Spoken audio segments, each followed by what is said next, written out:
wonderful people, you. How y'all doing? How's it going? I hope that the day is treating you well. We're going straight into podcast today, which to the point where I hadn't even silenced the alerts yet. So Josie, thank you for the resub there. Which reminds me, muting the alerts so there isn't immediate swearing. We're going to have to at least give it a couple of minutes before we get into the full-blown swearing. Right. So, for those who don't know, today is podcast day, where we do the Through Our Eyes podcast. This podcast is aimed at highlighting marginalised creators and their stories, trying to educate and answer those questions that quite often don't get answered, and that usually a little bit taboo or awkward.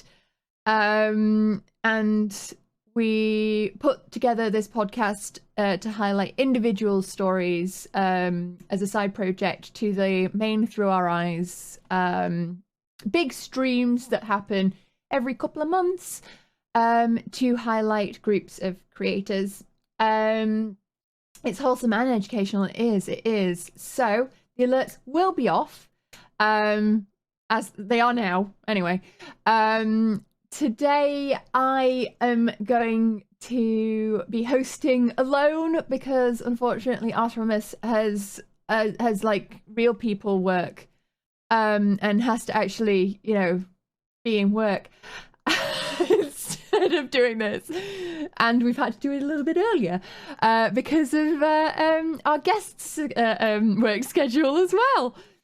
So I will hand over to you to introduce yourself and tell us a little bit about yourself. Hey everyone, my name is Whiteshadow, or you can call me JB if you would like. My hometown is Baltimore, Maryland, but currently I'm like a supervisor for a before and after school program at a local community center. I am also a streamer. I'm a variety streamer. I focus on story-based and narrative games. And right now I'm going through Lost Judgment, which is going fantastic so far. And my pronouns are also he, him. And where would people be able to find you online? Online on Twitch and Instagram, it will be Whiteshadow 2006, but on Twitter, it will be Whiteshadow Ness, Ness. Yeah, I didn't learn that earlier on this week at all. No. I mean, no mistakes were made at all. No. We saw nothing. No. It's a new day. All right. And what brought you here today? You could say that Lupus brought me here. The fact that I've been living with Lupus for about 5 years now, and in a random but true fact, only 1 out of 10 people are male have lupus. I do love it when statistically unlikely things occur in medical illnesses. That's always the fun ones. Oh yeah, it's like, that's right, you win the lottery, like Oh dear.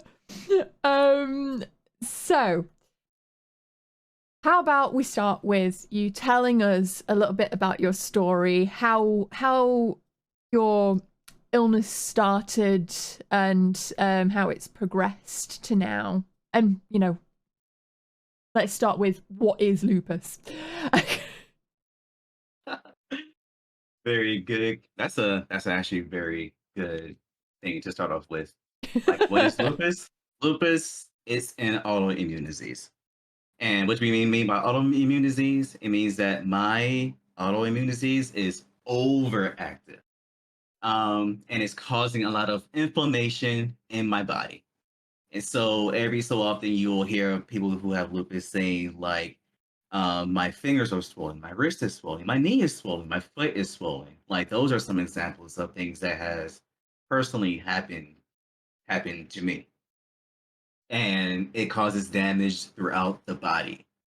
And so you think about like when it's swollen, it's like you have to be very careful on what you on how you walk, how you use your joints and things like that. So it can damage your body. And as a matter of fact, right now I'm still flaring on my this is my right wrist. I'm still flaring here. So I'm in, it's like not as huge as it was a few weeks ago, but it's dying down, which I'm happy for because I need this to drive and ride and carry things. So, what is the difference between lupus and, say, arthritis? That's the scary part. That's the scary part because they're very alike, but it's like for lupus, it kind of like comes and goes. I think that's what I would say for lupus. From what I've noticed, it kind of like comes and goes. But I can't speak much for arthritis since I don't have arthritis. But from what I can remember, it's like lupus tends to like a come and go, but they are like they are very very similar in that nature that you are going to have pain in your joints and in certain areas of your own body. Um, so you said you've been suffering from this for 5 years. So tell us what happened. How did it come about, and what was your experience with that? Okay. So I found out I had lupus for 5 years, but we also got to back up to 2010. We got to back up a bit more. I found out I got lupus through when I was going to my physician. To your primary care physician, you're just going to get a checkup, body checks, heart, breathing, etc. And then it came to the point where I had to give them my urine. Okay, sure. Pee in a cup. I gave it to the nurse, and then I got a call later saying, "Hey, you got some microscopic blood in your urine." I'm like, "What?" That's never a good thing to hear. Yeah, but yeah, like for one, it's like, shouldn't I have seen that? Never mind, it's microscopic. I never would have seen it, but how? And so from there, I had to get a biopsy while I was still in Maryland, and that happened. From there, I found out I had something called membranous glomerulonephritis. So with that, it's pretty much it's a inflammation of my kidney structures. It causes problems with the functioning of my kidneys. So I'm aware I have this from 2010 all the way up through 2016. Now in 2016, I lived in Seoul, and I was going to the hospital to to find a new doctor so that I can keep seeing someone so that I can be treated. And they had me stay there overnight because my blood pressure was really high. And then when I finally got to see like a doctor, they told me like, yeah, I'm suspecting you might have lupus. And they went ahead and I got set up for an appointment to get a biopsy there. Now, I had to get two biopsies because the first one failed. And I was like, you can't be serious because the medicine over there, like, it didn't knock me out and I wasn't completely numb. So I was kind of feeling the needle going. And I'm like, I'm okay. Just don't move. I'll be fine. Everything's fine. And the first time they failed, so I had to wait a month and then go and get a second one. And then that's when they confirmed like, yes, you do have SLE, and it was at stage 4. And that's like middle to like critical, but I was feeling pretty critical. So from there, I was able to go in. They gave me access to a cardiologist, rheumatologist, and nephrologist. So I'm out here seeing someone for my heart, someone for my kidneys, and someone just for general lupus because things are compounding. Like I have a high blood pressure that's affecting my kidneys. I have lupus that's also causing other random things to happen throughout my body. And if they just wanted to monitor everything. So I ended up moving throughout Korea throughout my time there, and I'm getting access to various doctors. But fast forward to um, May 2020, I'm now back in the States. COVID has hit China and Korea, and so I'm out of there. And then I go to the hospitals here, and I get a what's the word rheumatologist. The rheumatologist comes in and says, after seeing your blood test and this, that, and the third, we don't see any signs of lupus. And I'm sitting in bed in shock, like, you didn't just tell me that, did you? Because it's like after what, at this point, 5 years, I've had this disease, and you're coming up here basing it off of a blood test that I don't have lupus. It's like, for one, you need more than one kind of test to find out what I have. And it's like, two, my records that I brought from Korea translated to English are not here. Like, I brought what I could, but it's like later on, I was able to give them my records and they still don't believe that I have. It's like, thanks, guys. Thanks. So I'm just going to suffer here. Like, So, so, so I'm trying to make the best of it now. I'm still seeing them, but open season is coming soon, and I'm hoping that if I switch insurances, they're not going to be on the same one. Kind of hoping. so in terms of currently, hmm they've taken away your diagnosis, more or less. Yeah, they don't. They pretty much don't believe me. Like my rheumatologist doesn't, but my general and my nephrologist do. As far as I can tell. Okay. And and how's that working out with getting um support and help? They're still treating it as if I do have it, but they still don't believe that I have it. As far as my rheumatologist goes. Right, So okay. so they're still giving me the help I need, but there's still like yeah, yeah. And it's like I borderline want to tell them like, do y'all just want to do a biopsy on me? I'm used to it at this point. Like I already had like three. Like just go ahead and stick the needle and just stick the needle in me and find out what you want. I Like I oh feel yeah, go, that go in the ahead. sense of like you get to a point where you just are like, yeah, no, this is like a 5 out of the 10 that I can experience on the on the pain levels that I can get to. So you might Right. as well. Yeah, it's like, trust me, I'm not a true masochist, but this pain, I'm so used to it now. Oh god. I'd also like to point out to the audience that this is a very key example of the nervous laughter that comes with the the chronic illness feels of, yeah, the only thing you can do is laugh because otherwise it's obviously quite distressing. Right. um so through all of this diagnosis and seeing so many specialists, how are you feeling? Because you said that initially that you're just a general checkup, Mm. to suddenly now well, it sounds running yourself ragged trying to get a doctor that actually will follow through with re-diagnosing you. Mm. Um, right now, it's like I'm okay. Right now, I'm okay. Is that I'm chronic illness stable. okay, or is that okay It's not. okay? The chronic illness is like it's like through my doctor's medication, I'm doing okay. I honestly wish I was doing better, but it's like I mentioned earlier that my kidneys are involved. I actually don't have all my kidney function.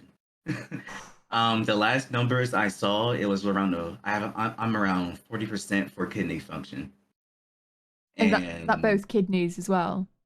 yeah, yeah, I'm at a 40% for kidney function. So it's like I worry when I eat certain foods because it's like, is my kidney gonna do its job or am I gonna get infected somehow? Okay, so tell us a little bit more about that. Like, so you say certain foods can affect it, and um, Well, ye- what would well, happen? yeah. Well, yeah, when I say like certain foods, it's like I'm always worried about how well cooked it is. Now, I also love sushi, and I'm worried about that too. So I'm kind of staying away from that because this it's like Yeah, raw. So it's like so I'm always concerned like is my food cooked properly? Has something else contaminated this food? And also for me personally, speaking for myself, also guys, I'm just talking from my experience. Please go see your doctors on any and all things. For me, I realized that things like potatoes, white potatoes and tomatoes can sometimes start things with me. okay. And Yeah, so those can start like flares or swelling or things going on with my kidneys. right, so flares aren't. To clarify again, because I feel like Hmm. there's a wide range of things that are playing factors here. Um, Hmm. Flares aren't necessarily infections themselves. They're correct. These flares are a specific symptom of the lupus, not of infection. So the infection kind The of triggers those rather than causes it.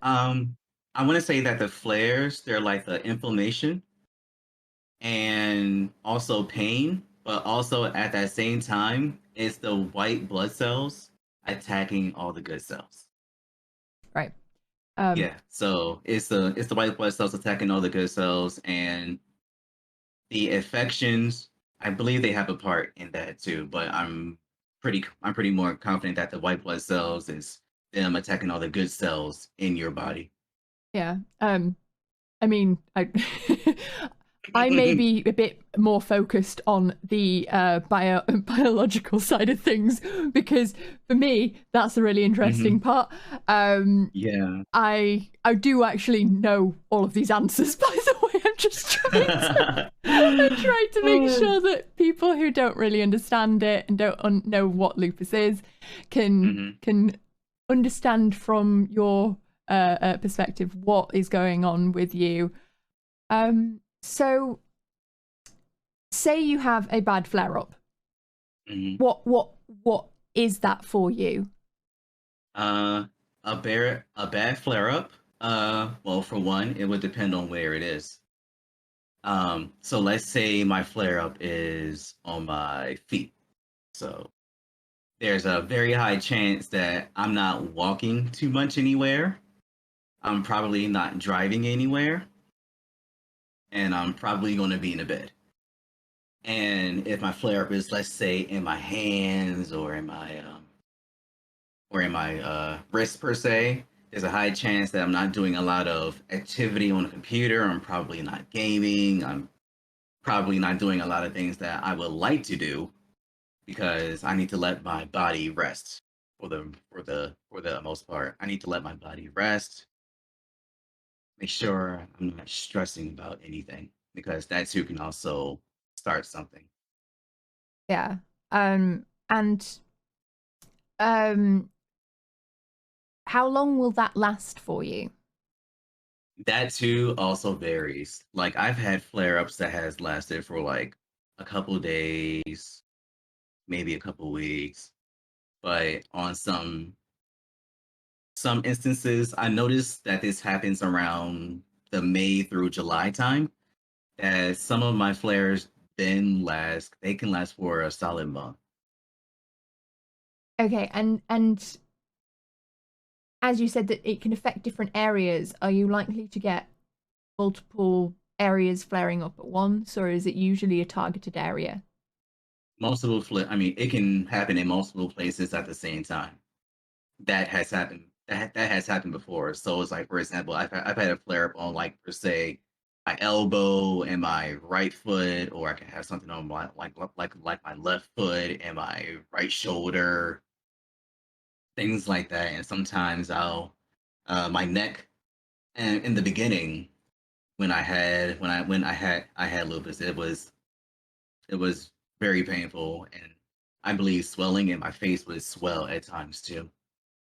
So it sounds very much like it's extremely debilitating when it can hit, and it very much impacts your day-to-day life, and how you function in society, so to speak. How has that affected you with, say, working and doing the things that you enjoy? Starting with working, it has definitely affected me. When I was in Korea, they try and look for like healthy teachers, and it's like, oh, I have lupus. Like, if I start flaring, my weaker side of me is going to start showing. So it's like I had to like hide my pain as I'm, excuse me, as I'm going to the classrooms, teaching the children.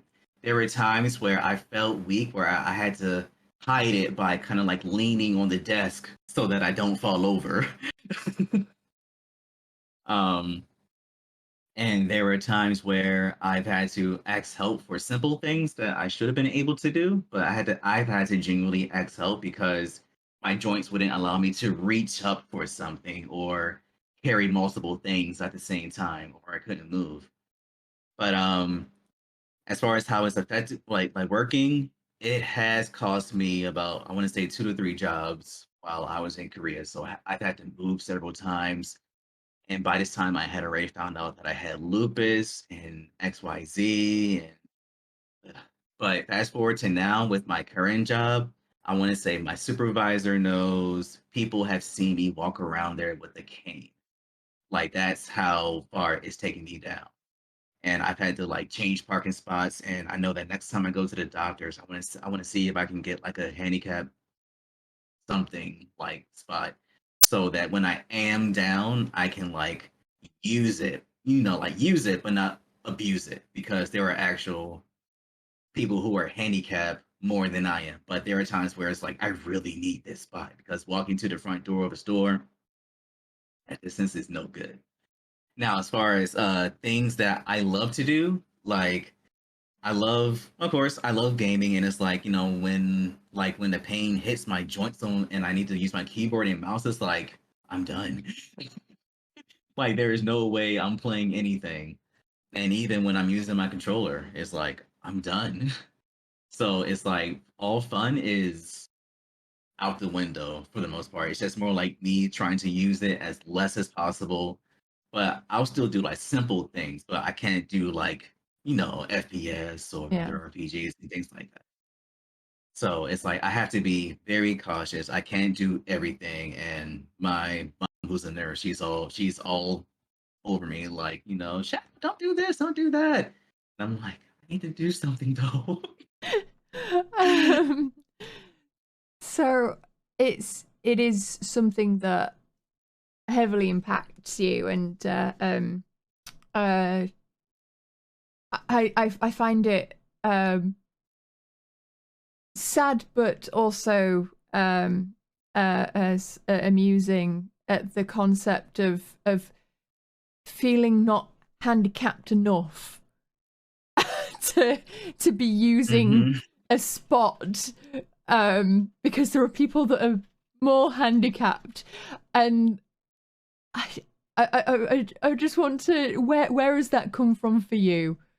Because obviously, if you with a chronic illness, hmm you are I am you are. handicapped, But I feel like we're drawing some. So let's talk a bit about that. How has that come about, of your mentality of Ah, gotcha. Gotcha.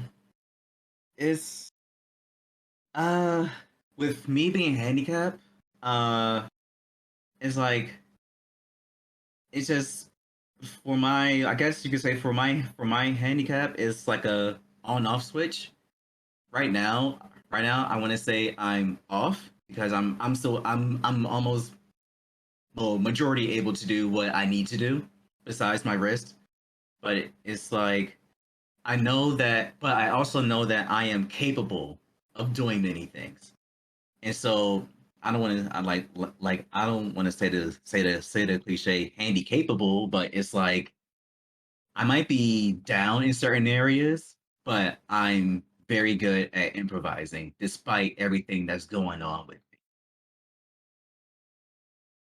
So even though like I'm not like fully handicapped or society handicapped, however they want to define it. It's like I'm still very capable, but there are times where it's like I need help.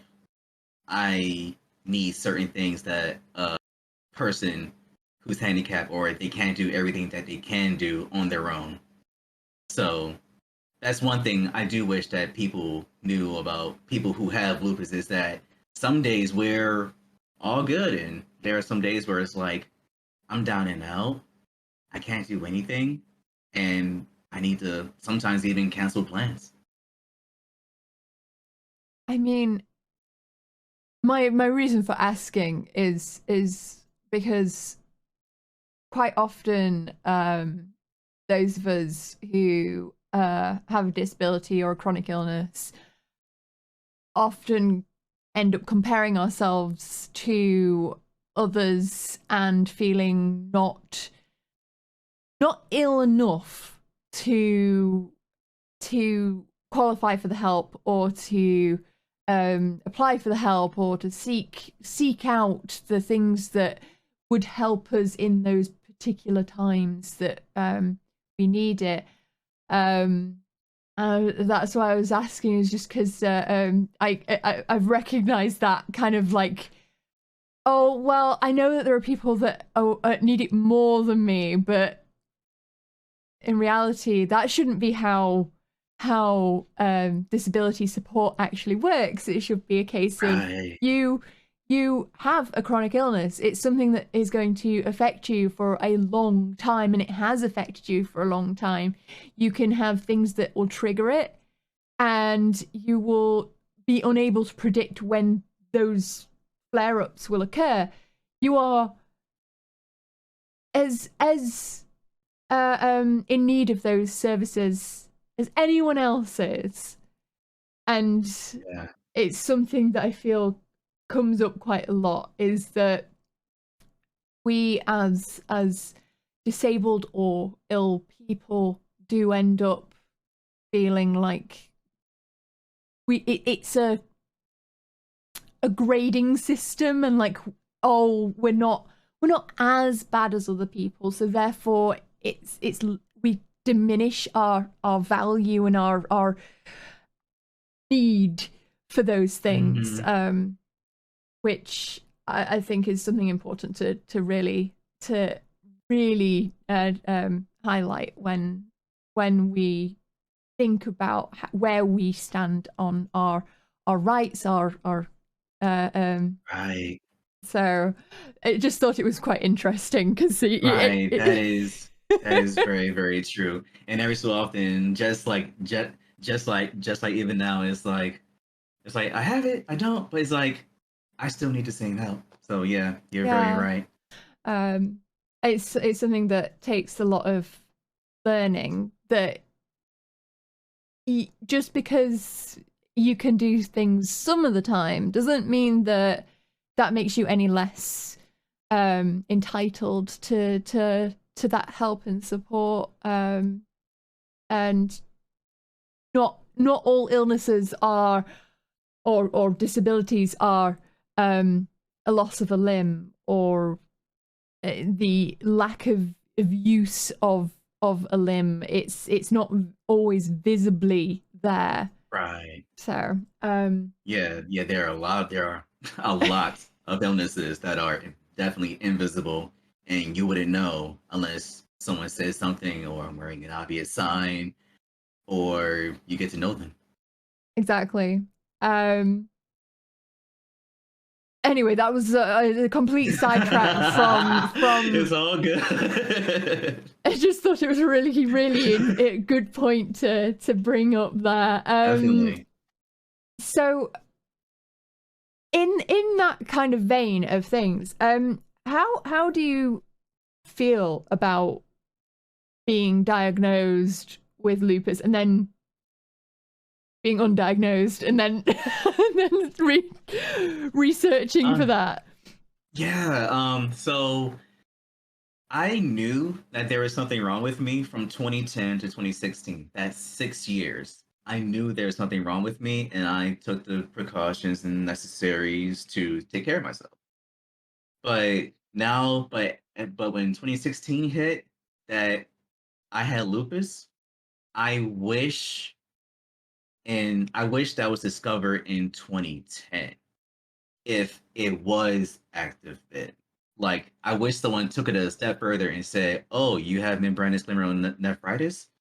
I wish someone said, "I wonder if he has blank or lupus in this case," because that would have saved me a whole bunch of headache waiting that long.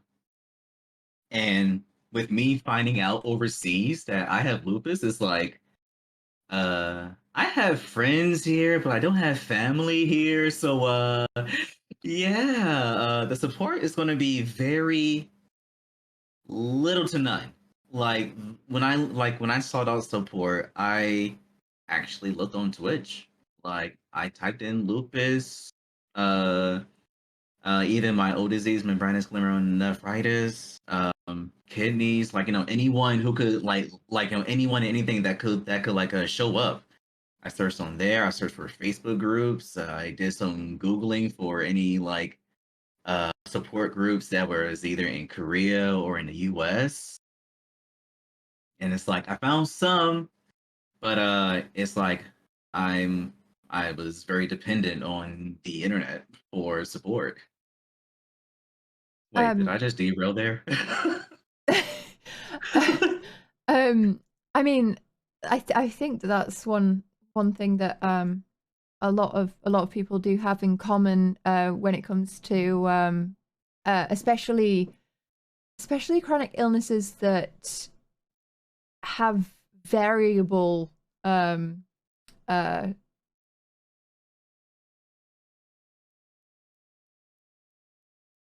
symptoms. It's not the word that I'm looking for, but we have a varying things that happen to us. Yeah, especially for a lupus. Yeah. So I mean, you can as you said, you can get a diagnosis, but your how it displays itself is variable. It could be across your entire body. It's very different things at different times. It's not constant, and it's not one thing that's very like, yep, this is this one thing happens, and it's all the time. Which usually results a lot in needing to search more widely yourself rather than end up with a professional's like guidance a lot of the time. Right. Often, I don't know whether or not that's the case for you, but often people have said that they get the diagnosis and that's where the help stops. How is it for you? For me, so when I got the diagnosis while in Korea, I got help. Yeah. I definitely got help. But when I came here to the States and I got diagnosed, they were saying that I didn't have it. I was genuinely scared. I was scared because it was either I've been drugged up for 5 years for no reason, or this doctor doesn't know what he's talking about. And I'm like, something happened. And like, I'm still there, even though they still don't believe me. It's like I'm still, I'm still concerned. But I haven't been without help. The only time that I've been without help is in transition between jobs and when I transitioned from Korea to the States. So Like, oh, sorry. they've Go been ahead. looking after all elements of your illness rather than just a clear cut, here's a diagnosis and here's some medication. They've actually been supporting you outside of that. No, not in Korea because of the language barrier. If anything, I've gone to the doctors, gave them my blood, gave them my urine. They talked to me, see how I was feeling, told me the numbers and all that. But as far as like support goes, it's still via internet. Because but I do know a group now, IRL. There's a Lupus. Let me start. There's a local uh Lupus group that meets up every now and then, and I had a chance to meet with them in May of this year. So there is a in-person group that I can now go to if I ever need support. So has that been helpful for you? Has that been what benefit have you got from that? Well, one benefit is knowing that I'm not alone in this. It's like there are other people. Well, now that I'm back in the States, who we can speak the same language, and it's like we can share our experiences because one or more of us has probably gone through it, and we can share how we're taking care of ourselves because not I want to say not all of us are not all of us are seeing doctors, but some of us are seeing doctors, and we're seeing how we're taking care of each other, like medically. What are we doing physically to keep healthy? What are we eating to stay healthy? Um, like what's a good stress reliever? And like we're just sharing a whole. We're like um, we're like a thinking pod per se, and we're just trying to take care of each other and honoring and remembering those who didn't make it through lupus. Like so, we've honored them too. So in terms of um, going forward with um, your diagnosis and your illness, what can you expect? Um, Is it going to be a lifelong thing? Is it going to be something that you can beat? Is it this is going to be a lifelong thing. Excuse me. This is going to be a lifelong thing. I know that there are people out there still doing research, still doing studies. They're doing everything they can. But right now, all that we can do is just treat it and maintain it and I also realize that I need to do my part in taking care of myself outside of just seeing the doctors, like, like what am I eating? Am I exercising? What am I doing mentally for myself? And do I have like good stress coming in? Doing something that makes me happy. Mhm. um, and the treatment that you get, is that something that you're going to be able to, is it always going to help? Um, I'm hoping that it continues to help. But I also realize that with my body constantly changing, so is my treatment. So it's like I'm seeing the doctors every few months, and things can happen in between visits. And I'm just hoping that ultimately I'm able to keep up with it, and my body doesn't like reject the treatment that I'm getting. Because if it does, then I'm in serious trouble. Like if my per se, if my kidneys were to like go out, I'm on dialysis. And that's not the greatest feeling being at my age right now. Like that's something I wouldn't wish on anyone. And I personally don't want it, but if my body does that, then I'm I'm going to be truly scared. I mean, I think that is a given with anyone. Like that is it's probably one of the scariest things that you can have to face and have to deal with in a long haul that isn't cancer. Right. Um, Right. and it's understandable that it would be scary and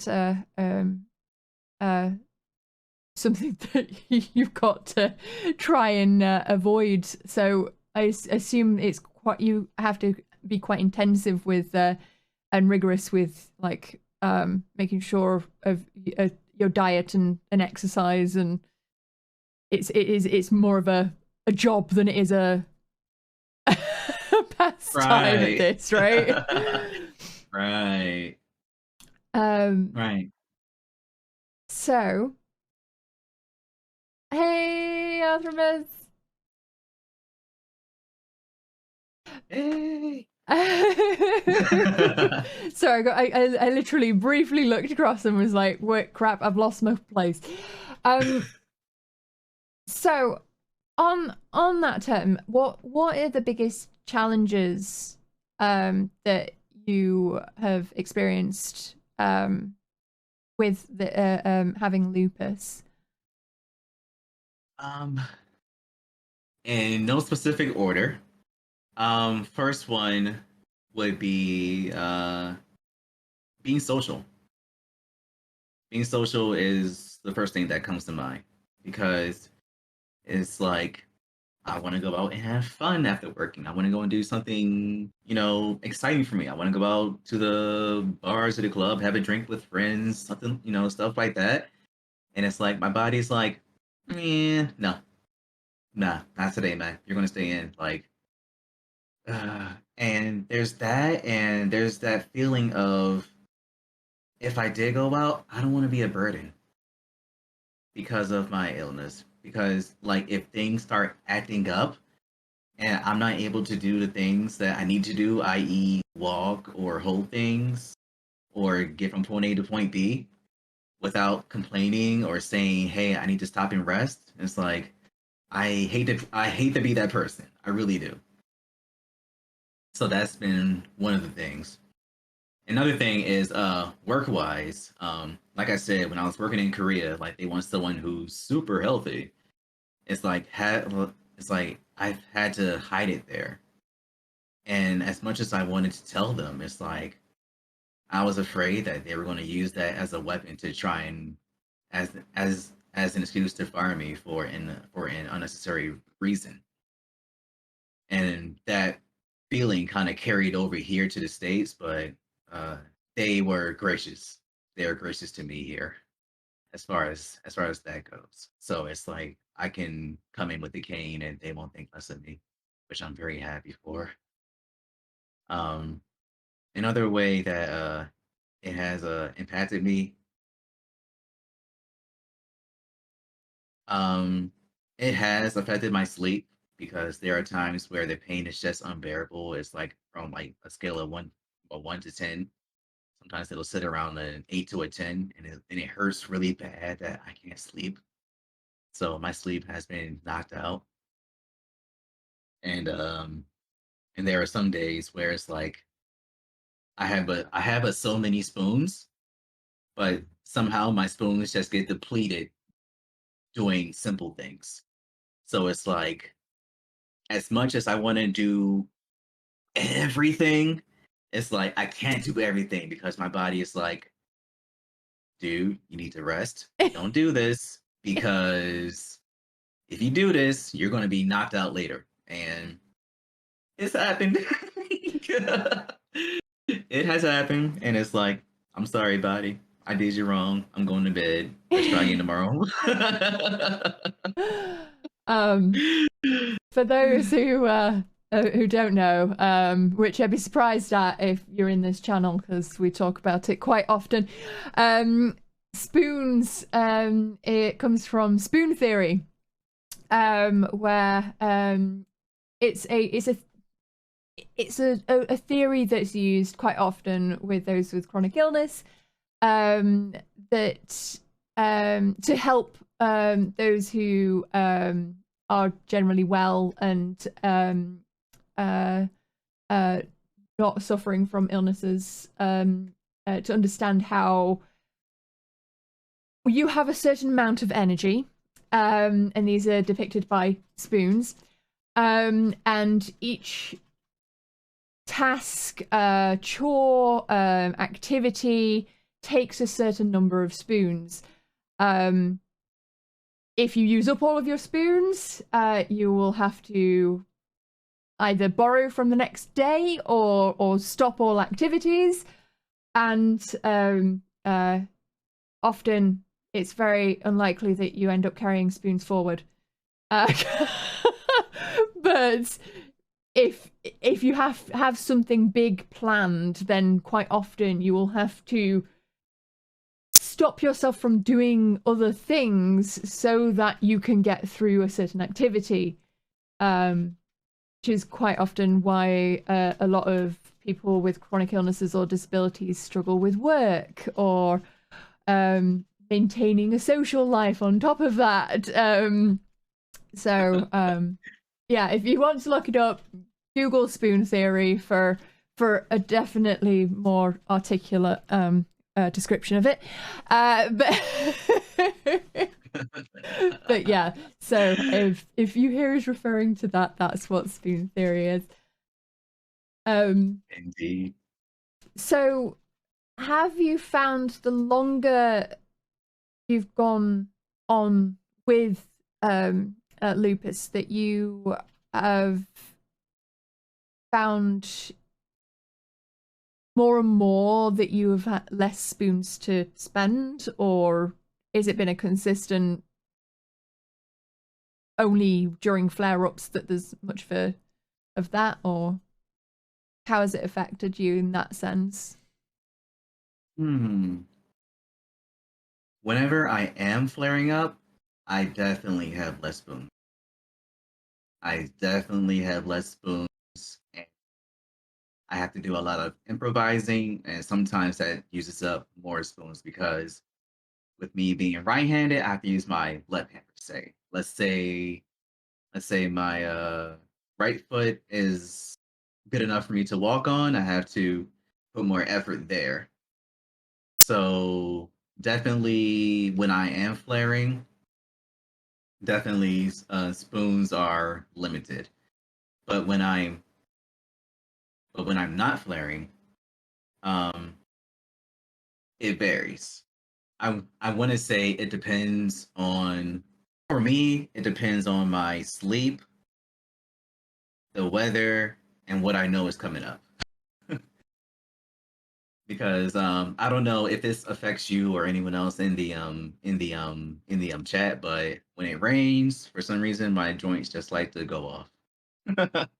I don't know if that's applicable to anyone else here.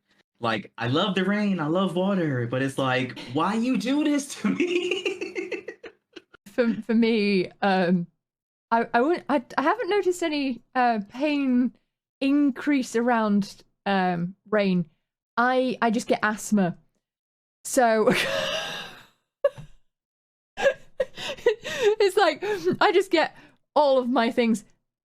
Oh, and then we'll just add another one, just for funsies.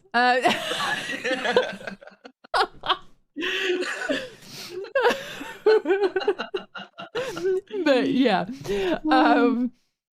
it is quite a common thing. As you can tell from chat, the weather does really impact flare-ups and pain levels and general just ailments. Everything just seems to be connected with like weather, moon phases. Whether or not you got up on the right side of the bed in the morning. Almost all the things. It's like, why? But also, you say that it's dependent on things like, you know, what's coming up, whether or not you've had enough sleep.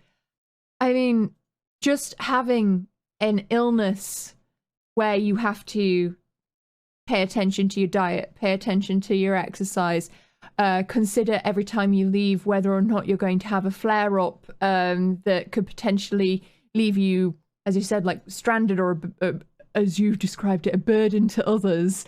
That in itself takes up spoons, which is something that quite often doesn't get talked about when it comes to disability and illnesses.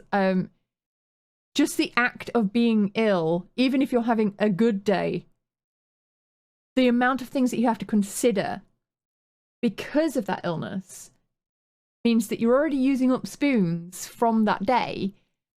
Even if it is just because you're worrying or stressing or it does use up spoons, and so it already puts you at a slight disadvantage compared to others who don't have illnesses. Right. So it's always a good idea to be kind to yourself when it comes to these things. Just something I'm totally good at. Yeah, that too. It's like I'm still working on that too. It's like I am not the greatest at always being kind to myself, but I'm trying to get better at that. Oh dear. But yeah, so it is definitely something to remember when it comes to adapting to an illness or dealing with the long term of the illness. Okay, so we've done that one. That's the question I'm on to next. Okay. What do you wish others knew about lupus? What hurdles have you had to face, and what advice would you give to others in seeking care and support in a similar situation to you? A lot. In no particular order. Let's see, where do I want to start with? There is no solid one treatment. Like there are many people who are sick, who have lupus, they have varying illnesses. What you may see on the web, what you may research, it's not always going to work for every individual. I just want to apologize. I wasn't laughing at you. My kitten just stretched and then just kind of fell over like this. Sorry. I totally missed that. Anyway, I did not mean to interrupt. I just was like, oh god, it looks like I'm laughing at what you're saying. Continue, please.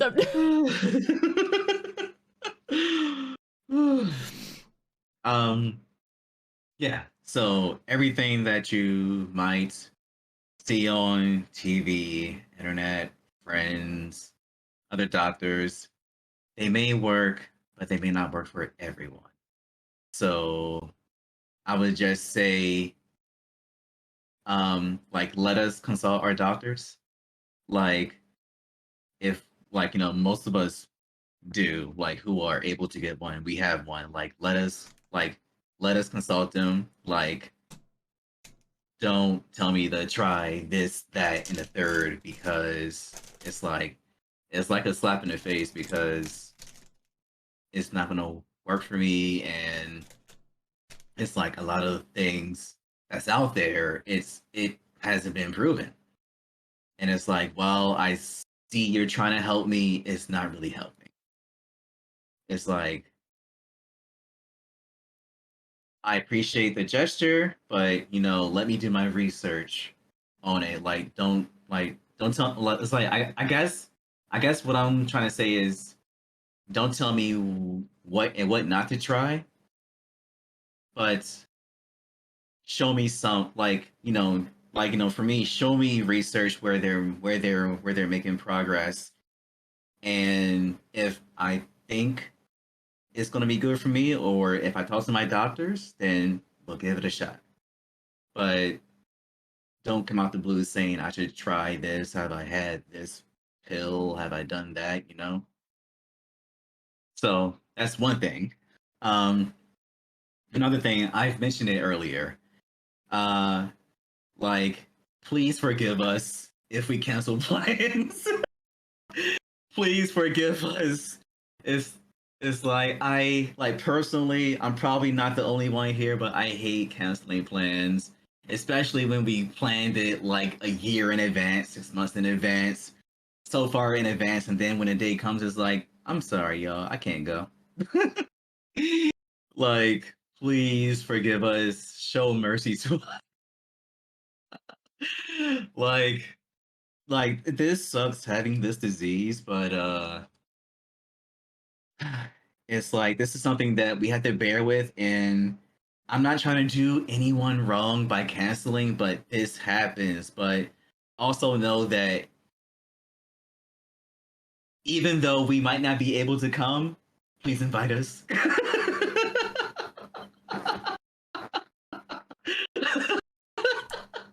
Yeah. Like, I don't want to feel left out.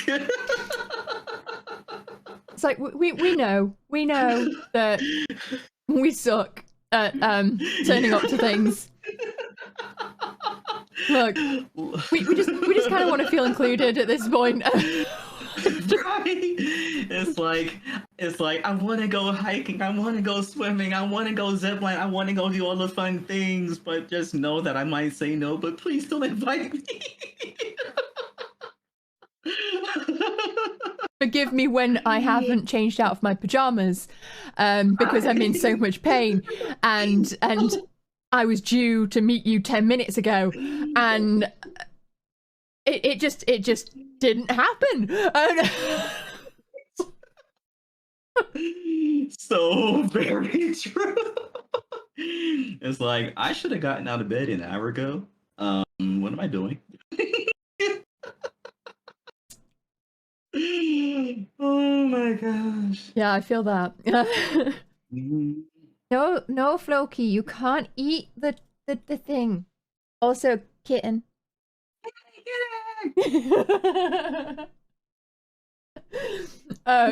Yeah.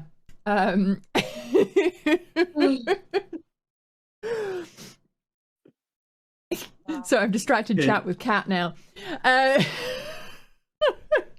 It's all good. Cat wins. Cats are the feel good creatures. I'm gonna take a kitten break here, just to show you all.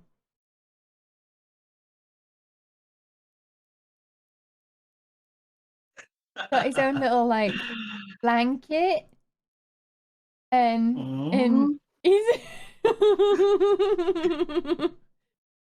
no, stop using it as a point to try and eat the food. He's also a ravenous little kitten, so he tends to try and eat everything. Right, so invite to things. Don't try and tell us that this new vitamin is going to cure us. If you're going to try and help, use actual research. But the essential oils. Oh god, the amount of times that I've heard that one. And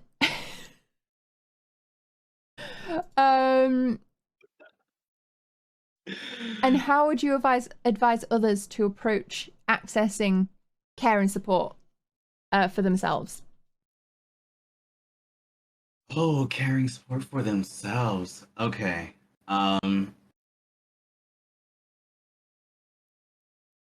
That's a tall order there. For themselves, first off, take care of yourself by doing things that make you happy and make you feel good. for sure. Like, that's one big thing. It's like, do stuff that makes you happy.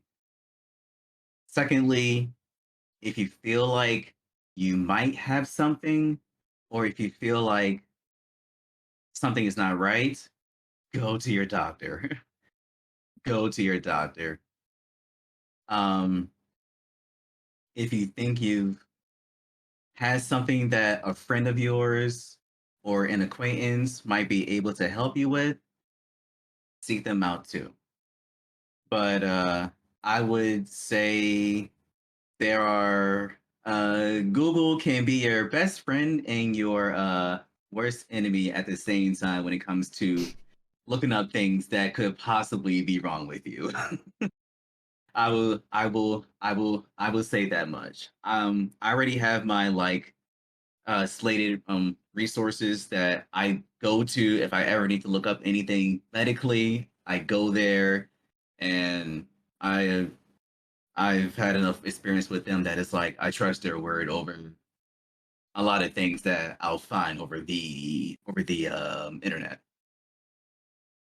So I would say definitely find solid resources that can help you. If it's about your illnesses, there are. I mean, like personally, I've gone to a lot of hospital sites, and well, I've gone to hospitals that I've personally gone to myself and done my own research on. So those hospitals, I'll go to their sites and see like what's up with this, or I'll go there concerning my own condition to see like what could I do, or all that all that good stuff. And yeah, and also be weary of what you consume, because not everything you hear is fact. Defin Definitely fact checked. Fact check, because it might not be fact. It could be all just theory, and you're probably gonna, if you don't check it and it's not good, you could be doing your body more harm. So definitely do your own research for sure. Yeah, I mean that's all solid advice for any illness or disability. Always try and go for legitimate sources and try to do your own research, but don't try and self-diagnose or let like your friend or your aunt diagnose you and not go to your doctor. Um, Go to a professional. mhm. But it's Google is a great resource, Mhm. but you've got to make sure that you're using it appropriately. I mean, there is a reason that people tell you not to Google your symptoms, because you Right. know WebMD is gonna tell you you've got cancer or It's gonna tell you all the things you don't want to yeah. know. Also, you're definitely pregnant. Um, Or death is imminent. Like what?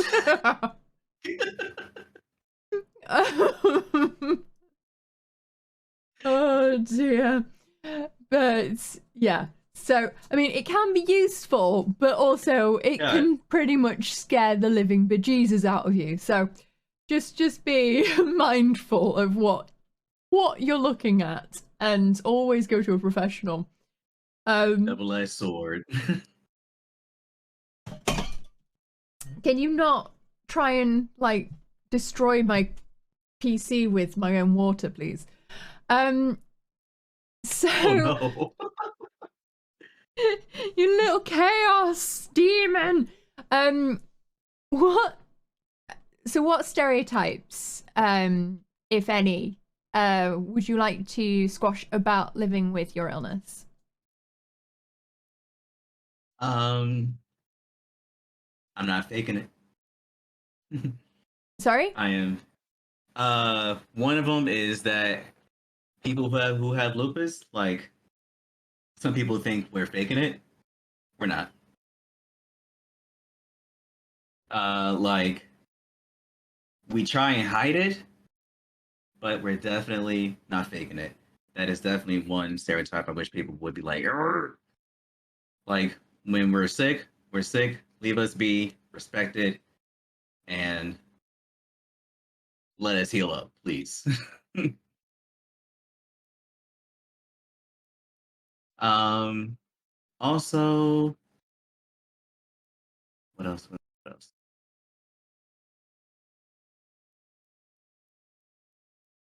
Stereotype. I didn't give this question um, It's fine. I mean, the answer there's no correct answer. You could you could literally go, nah, I can't think of any. But no, that's the one thing that I wish people would stop thinking is that we're faking it. It's like, no, we're being very serious. It's just that we show our pain differently. And it's up to you to get to know us to see like how do we show like, oh hey, we're sick, we're in distress. Like this is what's going on. And also sometimes even our medication can have an effect on us because for me, I think I'm taking like what am I taking? Like maybe give or take 7 pills. Some of them twice a day. Oof. Yeah, like honestly, I feel like an old man. I honestly feel like an old man whenever I take these pills because now I'm taking more than my parents, and it's like I think I'm older. I'm older than y'all now, and it's like yeah, y'all want some of my pills because I'm getting kind of old here. My body doesn't want to stay up. And y'all are the ones taking care of me, not vice versa. So yeah. It's one of those things, isn't it? That when you, one of the weird feelings is looking at your Dosset box and going, I need a Dosset box for this. Oh no. When you need an actual box to contain an everyday medication. Right. I felt so horrible when my mom actually got me mines, and I never used one until she got me mines. I was always getting the pill container boop, boop, boop, boop, boop, boop, boop, for all the pills all day. It's like, oh no, I'm doing this every week now. Pill Monday, Tuesday. Like someone stop me. I can't do this. I gotta count this out. This pill box is a harsh reminder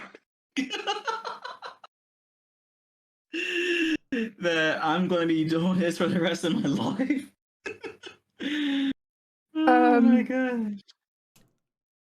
I'm gonna need to take a brief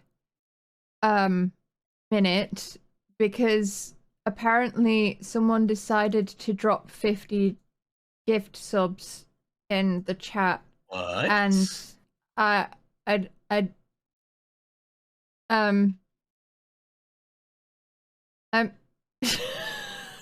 Wait, are they really 50 gifts? Not a bot? No, Simaragu is someone that hangs out in our chat a lot. Oh, wow. Talks and I'm wondering if it was intentional because that's a heck ton of, I mean, yeah, the bot is going nuts. Wow. I mean, it is trying to list 50 gift subs. Morrigan, what are you doing, you nutter? What the fuck? Thank you so much. I really appreciate it. That came out of fucking nowhere.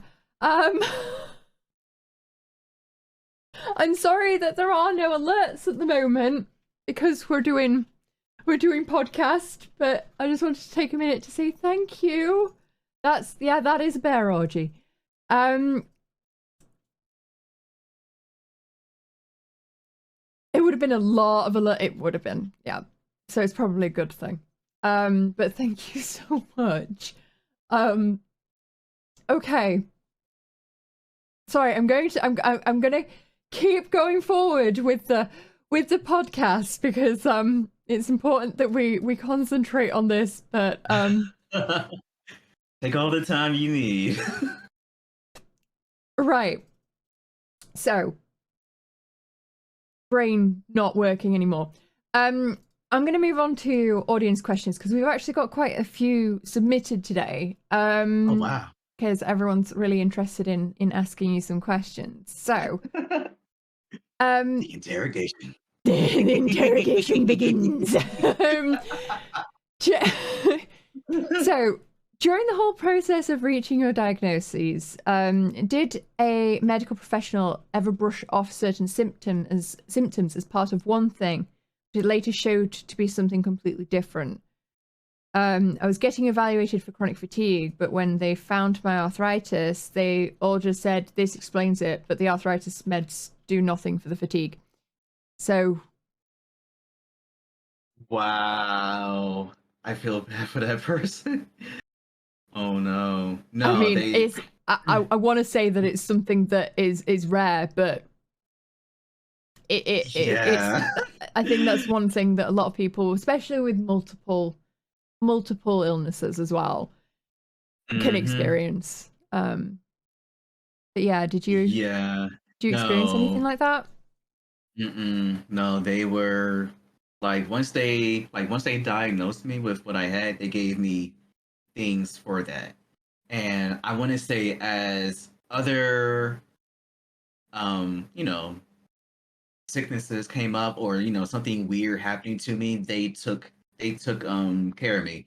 Like, for example, I somehow got shingles. And that's, oh my gosh, I am glad I got chickenpox as a kid, but I am not glad I got shingles as an adult. Like, I somehow got shingles after being in a this happened when I was in Korea. I was in a massage chair cafe place. Like, you would go to a cafe, get your tea or drinks or whatever, and then you would go into a room where you would it's like a massage chair, and you would just get a massage for however long you pay for. And after I did that, I I'm feeling great, feeling good, and it's like a day or two after, I'm like, why is my back itching? Like, what the? And then it's it just spread from my it went to my chest here, to my back. I still have scars there. But I lived with that for a solid month. Top of me having lupus, so I'm thinking my immune might have been down enough that it got to me. Oh gosh. Yeah, so that is not to derail too far, but that's why I'm if anyone is ever sick around me, I'm stepping away, because they're probably not covering their mouth. They're probably not wearing a mask. I don't want anything else that you might got that I don't know that you have. So, on that topic, I feel like that brings a very obvious question to the forefront. How has dealing with lupus been during COVID? My God.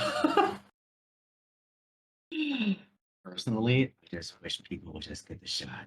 Just get it. Do it for me, please. Do it for me. Do it for the kids who are 12 and under who can't even get the shot. Because keep in mind, I'm doing before and after school care. I'm around kids, and it's you have adults who are. I'm not gonna do names and all that stuff. I'm not gonna oust or what's the word, dox people. But it's you have parents bringing in kids the parents are sick. They're the ones that have COVID. Some of them are still around their kids. So that makes their kids a direct contact. That direct contact is coming to where I am. I'm like, bruh, like, have you no sympathy? Like, do you not care that you're possibly spreading this? And I'm speaking in terms of people who have tested negative and positive. I'm like, do you not care that you're the reason that all this is still lingering?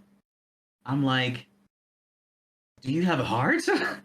So it's like, granted, we have a system in place where we can find out and do the whole reporting and all that good things, and all that good stuff. But it's like knowing that my body can't fight it if I get it is very heckin' scary. Even with me, I actually got all 3 shots now.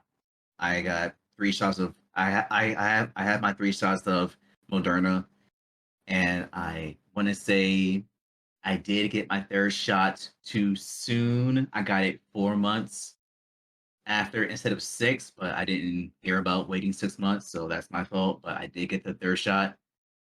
But it's like the shots can only do but so much. It's like we as a human society, it's like, do you want this to go away or do you need to learn the hard way?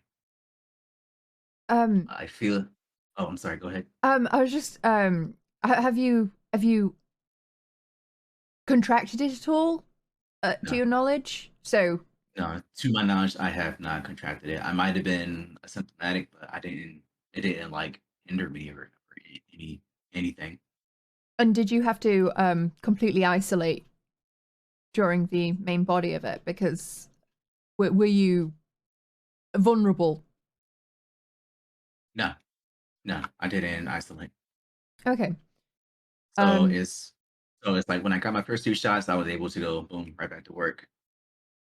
But if I did feel something, then that's when I would have. That's when I would have said I can't stay here or I can't come to work because I'm having these symptoms. So, as an aside, why do you work with kids? Well, it sounds like the worst idea ever. Well, working around people is kind of the worst thing to do right now. And just the idea of working around kids. Kids are always the ones that get sick. Very true. So let's start. So I had my BFA in graphic design. I tried to get into that, but that didn't work out too well. And so I discovered, you can teach in Korea. Okay, great. I'm teaching English in Korea. And then I discovered that teaching isn't so bad. So I went ahead and got my master's in English as a second language. I went ahead to push that a bit further so that I could be a certified teacher. I got all my teaching tests done except for my art test. Oh my gosh. All the art history that's never discussed. It's like, oh yeah, like who's involved with sewing and all this good stuff. I'm like, but anyways, so I was on the road to being an actual teacher, and I can still go back and do it. But an opportunity came up where I could where I'm getting paid more than a teacher. I'm like, you know what? I'm gonna just take it, and I'm gonna have to get good at this job because I'm a supervisor where I am. It's like this is a whole new game. It's like I'm overseeing adults and kids.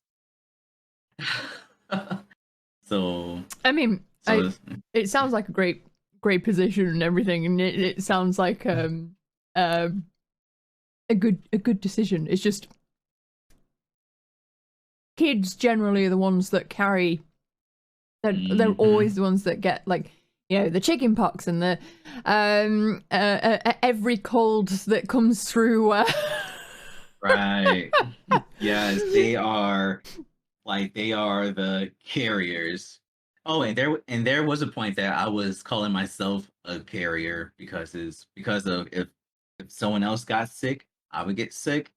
And it's like, oh great, this is gonna be hard for me to shake, so I'm carrying this until my body shakes it off.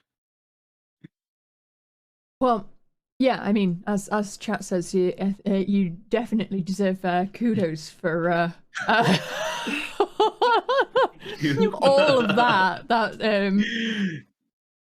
Dear God, that was. Do not envy you. And that's coming from the person who's done a PhD. What? So. Oh snap! You're getting your PhD? Hmm? You're getting your PhD? Yeah, I've got a PhD in genetics. Oh, shizzle, that's so awesome. So that's why I was asking all of the like questions about because on the behind the scenes thing, I know exactly how these things work. I just want to make sure that we discuss those things out in the podcast so that people understand it a bit better. Right. Okay, so next question. What is the most important thing for you that you've learned about your own self-care through this? I've learned that I'm not as young as I used to be. Like, I still think that I'm like graduating from high school, going into college, being able to do the same thing. Nah. Nah, definitely my body is telling me it's a time to listen to myself and pay attention to all the small changes going on, like physically and mentally. It's definitely a difficult one, isn't it? Yeah, it's a hard one because high school, college, it's like I love to run, but if I run now, I'm probably gonna throw myself into a flare and I'm gonna be really tired. And I kind of want to be able to use my knees and feet right now. I don't want to be stuck anywhere at the moment, so I need those.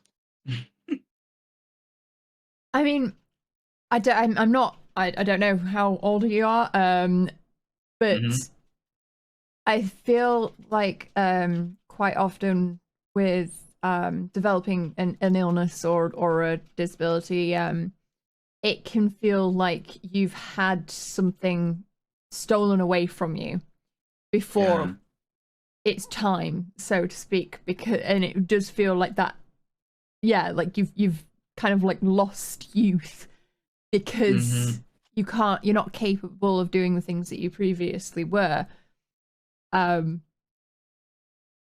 which is I feel like where a lot of the like angst and bitterness can come from. Right. But we all have to remember that it's not about aging. Like, age is just a number. It's not really like it's how many turns around the sun we've been on this rock, but it's more about adapting to a new norm. It's realizing our own limitations rather than aging before one's time. But I totally get it. Oh dear.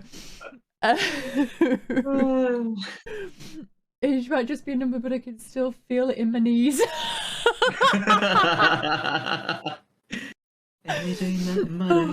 God.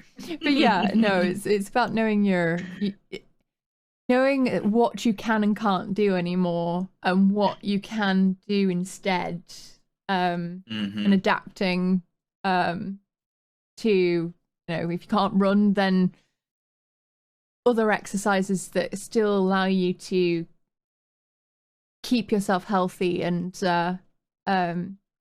fit, but that don't completely banjacks your knees.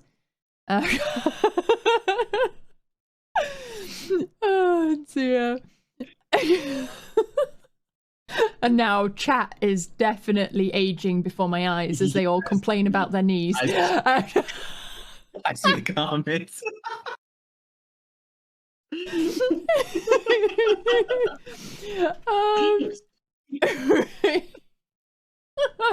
Do you guys share all the facts?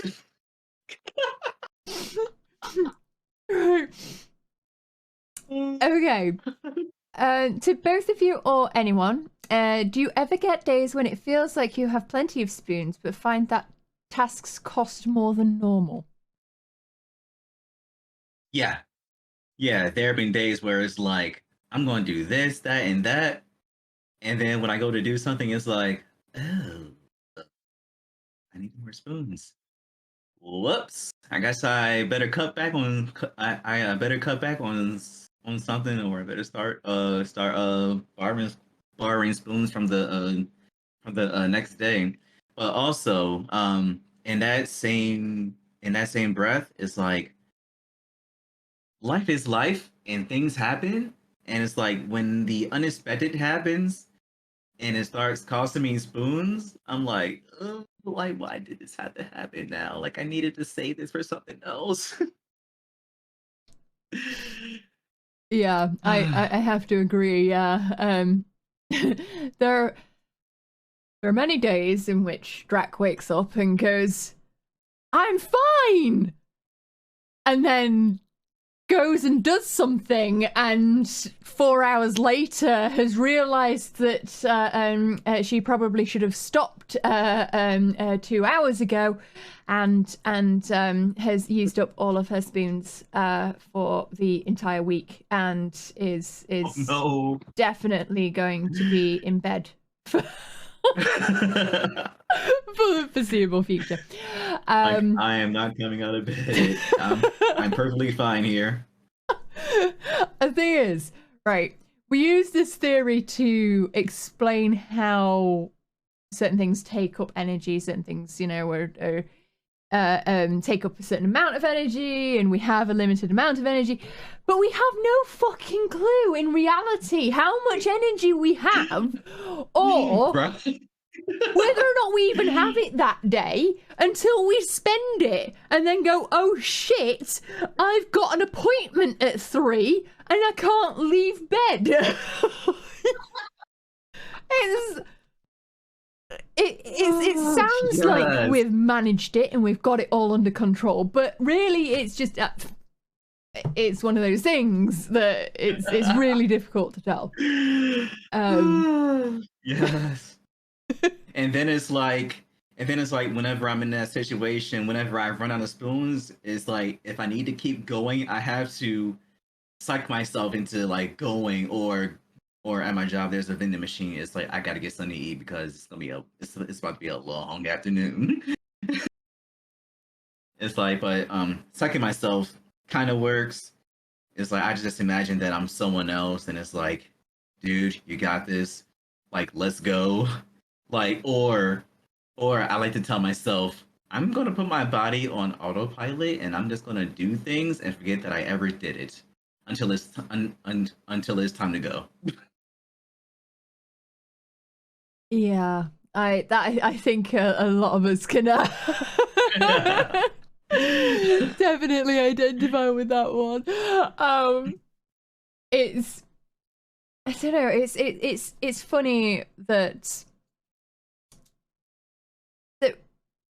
there's this concept of like, oh well, why can't you do these things? Why can't you continue with like a commitment that you made a week ago? And it's just that it's very naive position to come from, to assume even people who don't suffer from illnesses, right? This is irrelevant to your health in that sense. Everyone has a finite amount of energy, Right.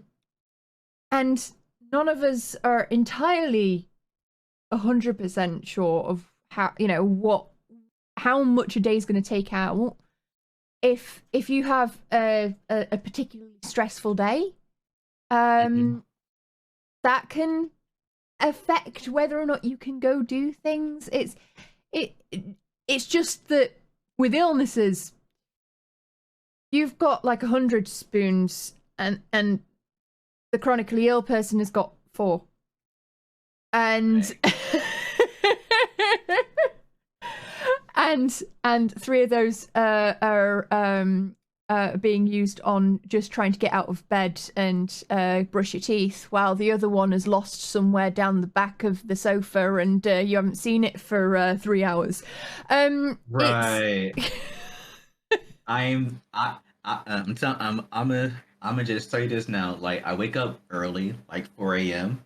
I get up, take a shower, and I'm like, I'm tired. I'm gonna just take a 10-minute nap. Like, I am so done with the day. I'm like, There are so many times where I have to go, okay, I've had a morning awake. Now I can either wash or nap. I can't do both. Because even the napping takes effort to do. But the nap means that I could maybe do something in the afternoon. But the washing means that I don't smell like the 3 days I've gone without washing because I couldn't manage it.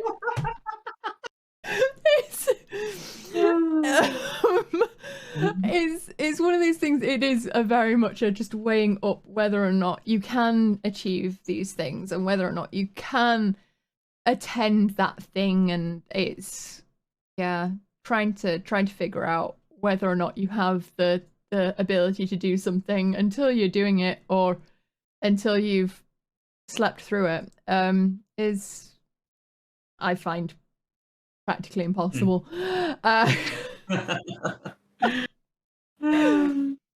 Right.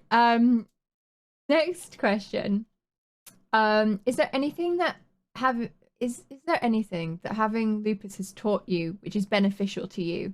A silver lining to a rough cloud, as it were. like, kind of like, has any good come out of this? Well, first one is you have me on. You have me on.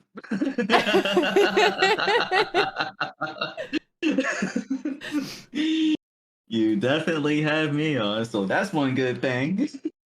The next one, it has helped me realize. I mean, it has. I have gained a network of supportive friends.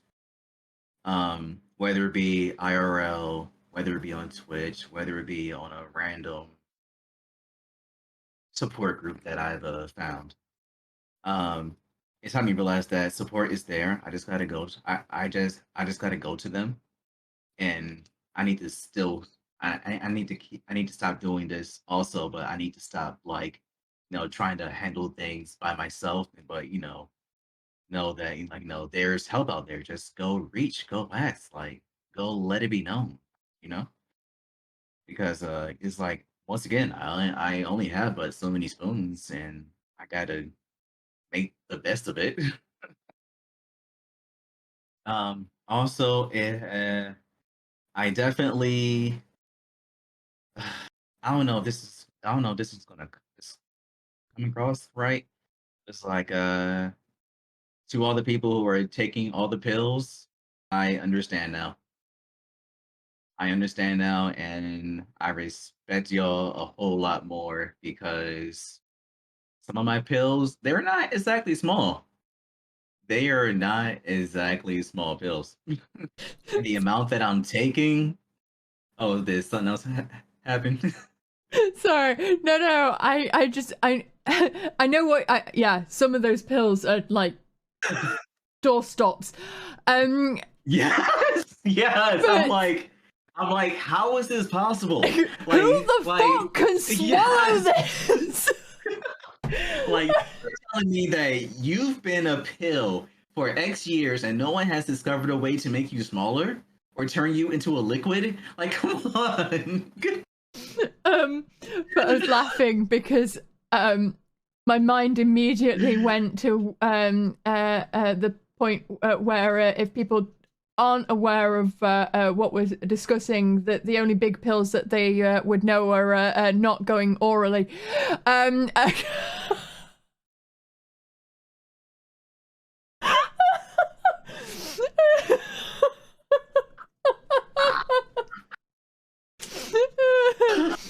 Oh god. I mean, I had to get like poop talk in there somewhere, right? I mean, yes. Yes. Sorry. Oh, Oh god. I will say that that was exactly what the doctor prescribed, because that's actually...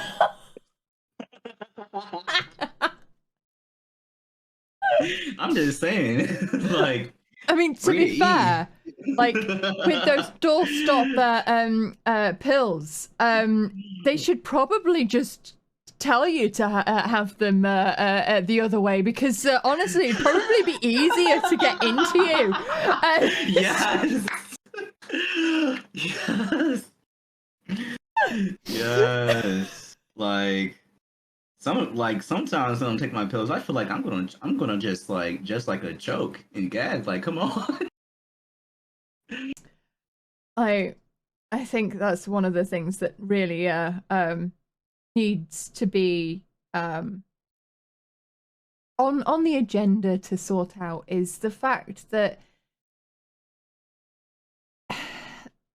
not everyone can swallow pills like that. Like, I mean, not everyone can, like, has a gag reflex that can deal with that. Or I mean, it, until I was what, 22, I couldn't swallow tablets.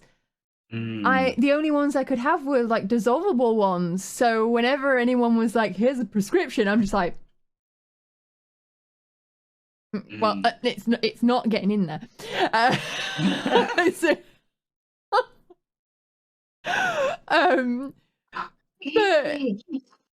it's one of those things. They should have developed by now a way that of more adequately delivering medication, especially if you're going to have multiple forms, because not only are they going to interact with each other, they create their own side effects, and then you've got to have more meds to deal with the side effects of the drugs that you're taking for that one thing. And it's just, yeah.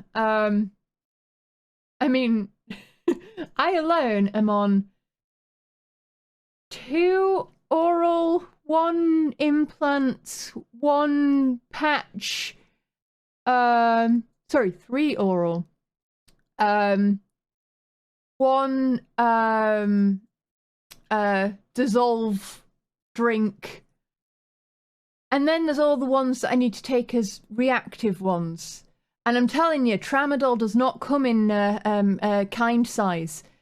Oh no, I already know. Tramadol, no. But yeah, that's also another thing, right? You said that you experience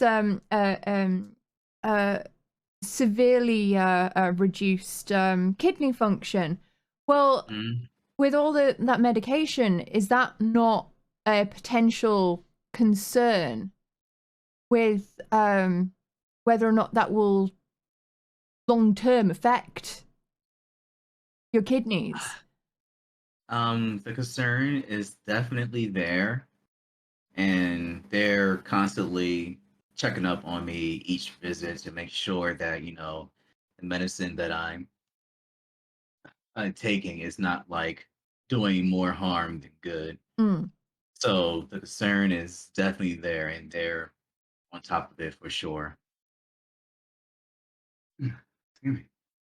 But that's like, there's got to be a better way of developing medicine delivery that yes reduces the impact on our digestive systems, I mean, obviously, you're gonna have to process most of them through the liver. It's not something that you can really avoid, but trying to reduce the horrendous side effects that come with all of those medications would be would be nice. Yeah, for sure. Like, not to like throw out names, but I am taking like a medicine that's supposed to like suppress my acids, so that when I do take my medicine, like nothing happens. Like I won't have I won't have any like acid reflux going on here. Yeah, yeah. I've got Mm-hmm. omeprazole or something for Mm-hmm. exactly that, because if no one has experienced this, a lot of the meds, especially the more punchy ones, give you acid reflux, which means that you can't sleep because you're constantly feeling like your body is burning from the inside out. You can't take your other meds because you can't really take anything in. Right. And that's I mean, that for me, it was every day that I was getting that until I got a similar medication to you, which is something that Right. you don't need when you're ill. Is another thing to add to the to the mix. Right. Oh dear. But anyway, Yeah. I thought we'd finish up on a question that I know Paige likes to ask quite often.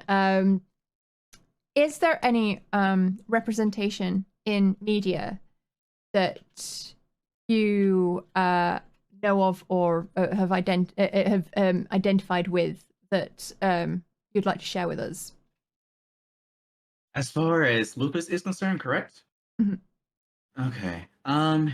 Media, as far as I can tell, um, there's not much media coverage on it from what I've noticed. But keep in mind, this is coming from a guy who hardly watches any kind of television and only keeps up with like mainly internet news.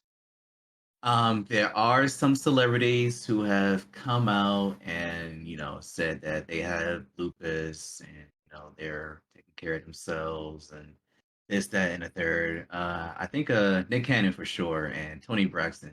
I remember she has it too.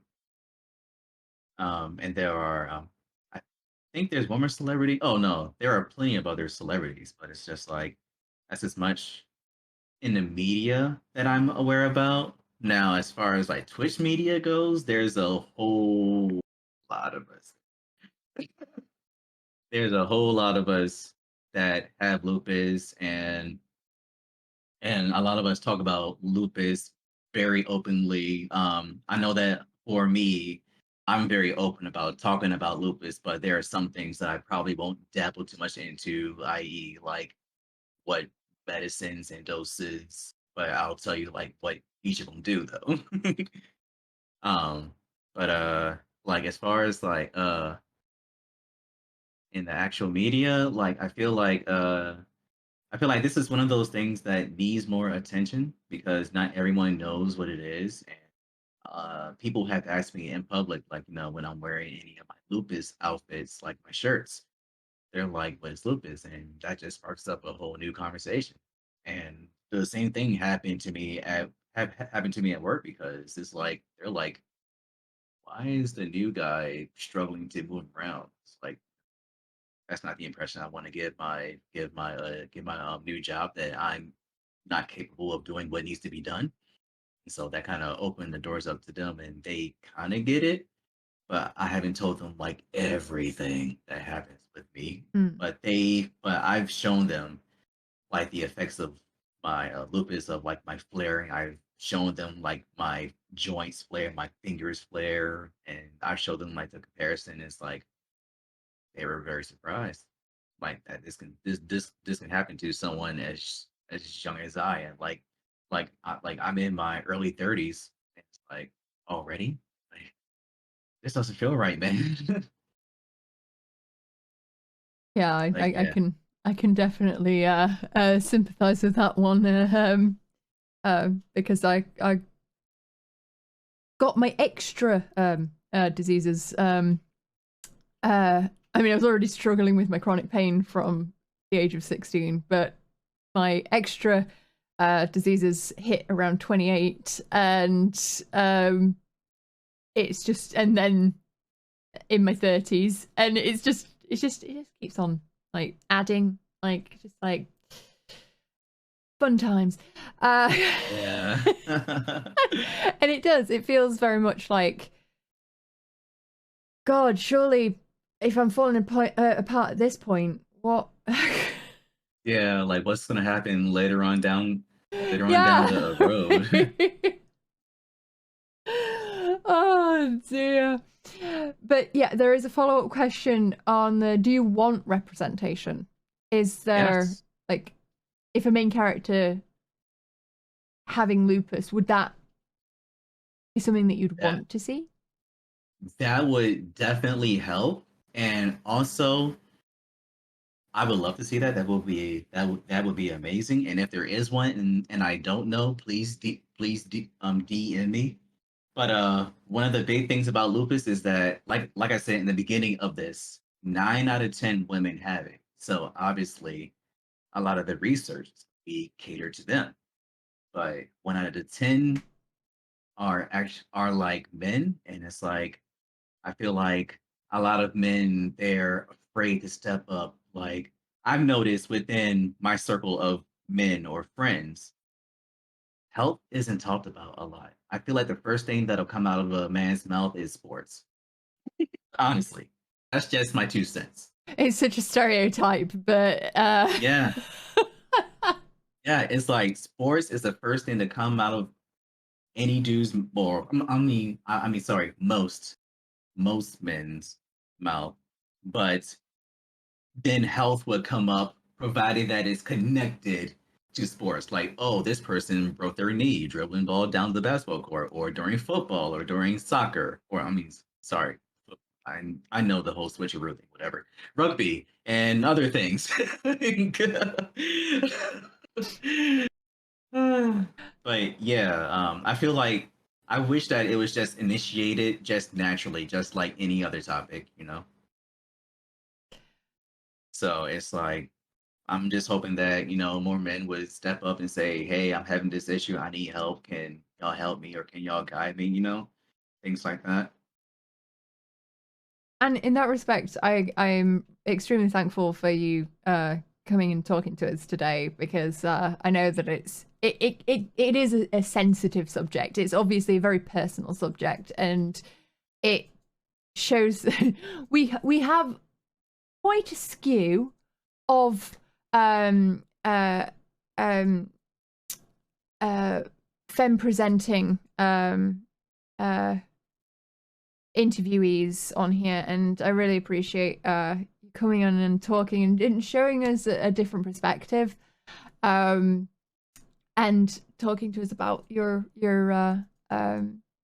experience with lupus. It's been extremely interesting and educational, even if I did bring down the tone by bringing up Oh, suppositories. that was solid. That was solid. That was necessary because I was being too wholesome. There's one thing that I'm good at, it's destroying wholesomeness. Yes. Right. So we have come to the end of the podcast. I'd like to give you the opportunity to say any last words or thoughts before we finish up. Um. Uh. Shoot. What do I say? If please seek out the proper help you need if you're going through anything. Like seek out professional help.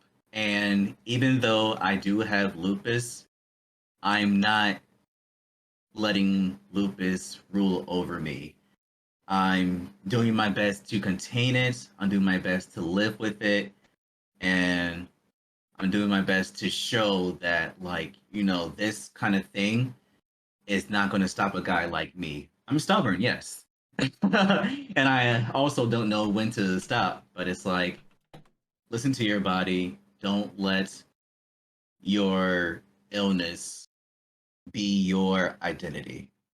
It's a part of you, but don't let it be like, oh, hi, I'm Lupus, and I'm just not going to do nothing because I ran out of spoons, things like that.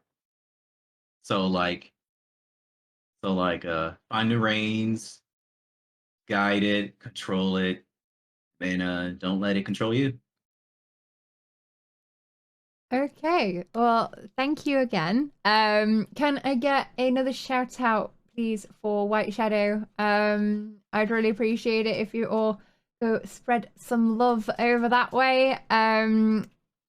So I am actually, because we've done this earlier, I'm actually going to switch over to chatting stream. Oh, good. So I'll just sort things out and be right back. So yes, thank you again, and chat, stick around, and I'll burb.